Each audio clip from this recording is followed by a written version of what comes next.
मझरिया हमारे गाँव तरिया हवे अम्मा के पार कोयली अम्मा के डार तरिया हवे अम्मा के पार कोयली अम्मा के डार।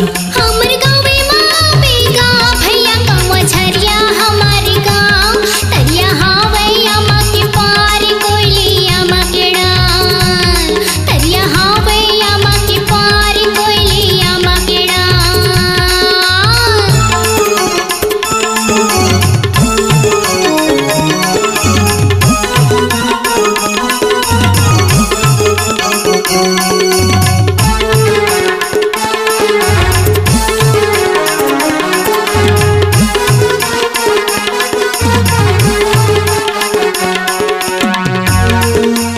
हरियरी लुगिरा लाली हवे छोर हरियरी लुगिरा लाली हवे छोर सुरता राखे रही तुमन याद दिलेवत रही मुने हमन सोरे कोयली अम्मा के डार सुरता राखे रही तुमन गा भैया लेवत रही वो हमन सोरे कोयली अम्मा के डार।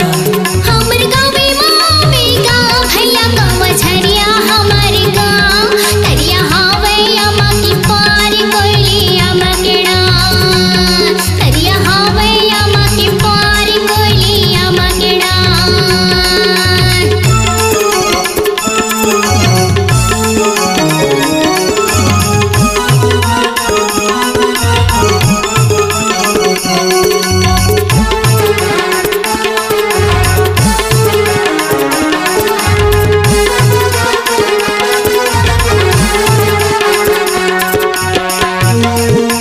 चांदी रे मुंदरी हवे कोरे कोर चांदी रे मुंदरी हवे कोरे कोर लिखे हम सुआ गीत लया दीदी गीती गावत हम सन कोसी कोयली अम्मा की डार लिखे हम सुआ गीत लगा भैया गीती गावत हम सन कोसी कोयली अम्मा की डार।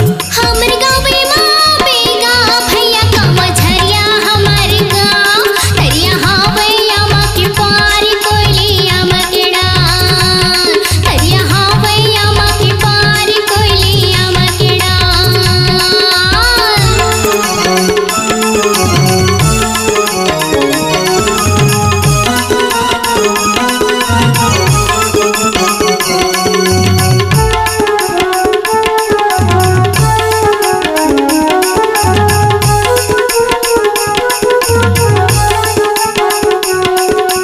गाँव में कौआ झर है थाना है तुम गाँव में कौआ झर है थाना है तुम गाँव जिला महासमुंद पड़ते दीदी माधव सुवा मंडली है नाम कोयली अम्मा की डार जिला महासमुंद पड़ते दीदी माधव सुवा मंडली है नाम कोयली अम्मा की डार।